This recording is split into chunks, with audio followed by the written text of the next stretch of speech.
कि वक्फ board bill पर उठाया हुआ एक भी कदम पूरे हिंदुस्तान के मुसलमानों को सड़क पे ला सकता है। और ऐसे हजारों मंदिर जो सड़क के किनारे बनी, क्या हम उनके कागजात सरकार के से पूछेंगे कि आस्था पर ठेस पहुंचाना समाज में दो हिस्सों में बंटवारे जैसा एक अपील है पूरे बिहार और पूरे हिंदुस्तान के नौजवान मुसलमान भाई बहनों से कि 15 तारीख को बाबू सभागार में इमारत शरिया के जरिए बहुत बड़ा प्रोग्राम इस सिलसिले में रखा गया है। बाबू सभागार में ये कार्यक्रम है, इसमें वो बड़ी संख्या में शामिल हों और इसके डिटेल्स हम लोगों ने फेसबुक पे और यूट्यूब पे शेयर कर दिया है।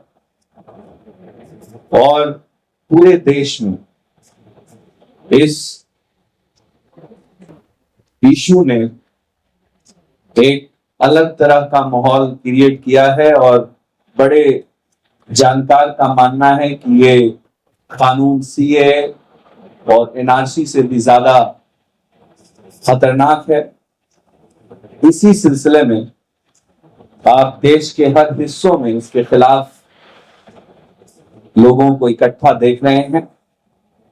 सभी नौजवान जो हमारे हिंदू, मुस्लिम, सिख, ईसाई, किसी जाति, किसी धर्म के लोग हैं, उन्हें कुछ बातें पता हैं और कुछ बातें हम लोग उनको बताना चाहते हैं। सबसे पहले हमें यह समझना होगा कि 1995 एक्ट में जो कुछ भी शामिल है उसके बारे में मीडिया गलत प्रिडिक्शंस कर रही है। मीडिया के माध्यम से बताया जा रहा है और कई नेतागण जो बहुत बड़े चेहरे हैं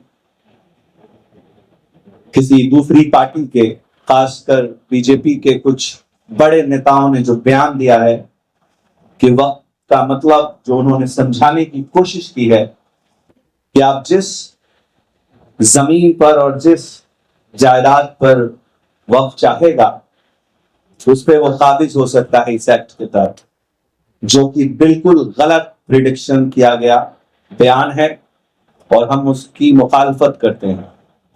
सबसे पहले हमारे नौजवानों को यह समझाना जरूरी है कि इस बिल के संशोधन की कोई आवश्यकता पूरे भारत में नहीं है और ये समझना जरूरी है कि जो वो प्रिडिक्शन की गई है उसमें क्या गलतियां हैं कि अगर कोई अपनी प्रॉपर्टी को ये अपने हक की बात करता है कि ये प्रॉपर्टी जो है ये वक्फ की है, ऐसे हालात में उसको दस्तावेज पेश करना पड़ते हैं। और अगर कोई प्रॉपर्टी के बारे में क्लेम किया गया है और किसी को उस पर इतराज है तो उसके लिए कोर्ट के दरवाजे पहले से ही कानून में खुले हैं। ऐसा नहीं है कि जो कुछ भी हम वक्फ बोर्ड ने कह दिया वही आखिरी फैसला है। ये प्रेडिक्शंस जो मीडिया के माध्यम से फैलाई जा रही हैं वो सरासर फ्रॉड हैं। मैं आप सभी नौजवानों से एक सवाल करना चाहता हूं, मेरे हिंदू भाई, मेरी दूसरी आबादी में मेरे दोस्त, जरा गौर से समझने की जरूरत है कि आस्था पर ठेस पहुंचाना समाज में दो हिस्सों में बंटवारे जैसा, उनके बीच एक नफरत पैदा करने जैसा। हम सब बहुत दिनों से जानते हैं कि साइंस कॉलेज के सामने बीच रोड पर एक मंदिर है, तो क्या हम उसके कागजात कभी मांगेंगे? उसके कागजात मिलेंगे आपको? और ऐसे हजारों मंदिर जो सड़क के किनारे बनी, क्या हम उनके कागजात सरकार के से पूछेंगे? तो क्या ये सिर्फ एक नफरत पैदा करने की बात नहीं होगी? आप समझ रहे हैं कि वक्फ की प्रॉपर्टी किसी की जाती प्रॉपर्टी नहीं है, किसी की बपौती प्रॉपर्टी नहीं है, न सरकार से भीख में ली हुई प्रॉपर्टी है। वो प्रॉपर्टी, वो जायदाद हमारे बाप दादाओं ने, हमारे पुरखों ने अल्लाह के रास्ते में अल्लाह के लिए कुर्बान कर दिया है। और वक्फ की उन प्रॉपर्टीज के ऊपर स्कूल्स के निर्माण, हॉस्पिटल के निर्माण, मदरसों के निर्माण किए जा रहे हैं और ये पहले से ही सरकार के दायरे में है। हम कोई बांग्लादेश को ये जमीन नहीं देने जा रहे।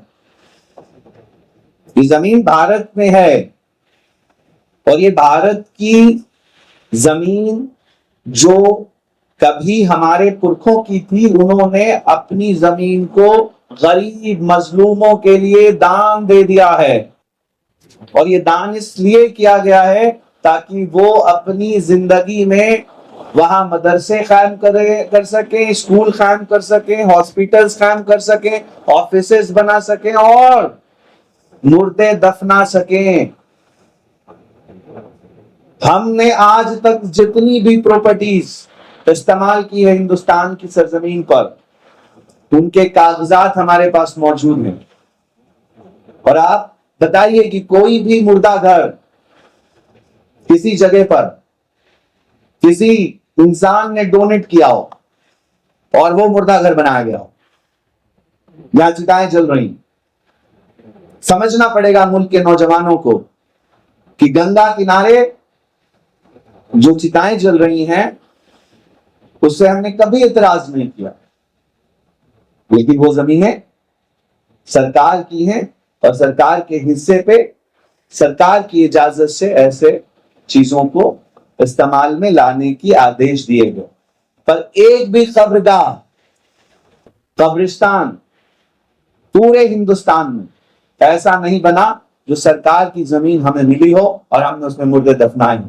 कोई भी एक मस्जिद हम वहां नमाज अपनी पूरी नहीं मानते जो मस्जिद किसी जमीन को कब्जा करके वहां मस्जिद का निर्माण किया गया है। 1995 के बाद अब अगर कोई प्रॉपर्टी पर कोई हक की बात सरकार करती है और मांगती है तो उसे पूरा अख्तियार है कि वो कोर्ट के दरवाजे को दस्तक दे और वो हमसे पूछे। नौजवानों, गुमराह करके हमें एक दूसरों से बांटा जा रहा है। हम पॉकेट मारों को गौर से समझें। बस आखिरी बात करके मैं अपने बड़े भाई को सारे चीजों पर एक्सप्लेनेशन के लिए जरूर कहूंगा, लेकिन एक आखिरी बात मैं आप नौजवानों को कहना चाहता हूं। आप रेलवे प्लेटफॉर्म पे पॉकेट मारों से मिले हैं कि नहीं? कभी देखा है कि नहीं? जब कोई चोर जब पॉकेट मारने वाला होता है, उसकी नीयत खराब हो जाती है आपकी दौलत पर, तो वो आपस में ही दूसरे लोग, 4 लोग लड़ने लगते हैं और जब आप लड़ने लगते हैं तो आपका ध्यान, आपके परिवार का ध्यान उन पॉकेट मारों की तरफ चला जाता है और आप पॉकेट मारों की तरफ जब अपना ध्यान एकत्रित कर देते हैं तो आपका कोई दूसरा सामान लेकर भाग जाता है। सरकार दूसरे कामों में नाकामयाब है, रोजगार में नाकामयाब, जीडीपी गिर रही है, डॉलर्स का रेट बढ़ रहा है, पूरे देश में हमें हमारे थू थू हो रहा है, नौजवान बेरोजगार बाहर से वापस आ रहा है, नौजवानों के वीजा को अमेरिका, यूरोप इग्नोर कर रहे हैं, पूरे दुनिया में हम थू थू किए जा रहे हैं और हमारा ध्यान सरकार से सवाल पूछने की तरफ ना हो जाए, इसलिए सरकार नए नए बिल लाकर हम नौजवानों को बांटने का काम कर रही है, गुमराह करने का काम कर रही है। इस सिलसिले में हमारे शरीयत अमीर साहब ने जो फैसला किया है, हम उनको अपनी ट्रस्ट की तरफ से मुबारकबाद देते हैं और आप सबको एक बार इस मीडिया के माध्यम से ऐलान कर देना चाहते हैं कि वक्फ बोर्ड बिल पर उठाया हुआ एक भी कदम पूरे हिंदुस्तान के मुसलमानों को सड़क पे ला सकता है।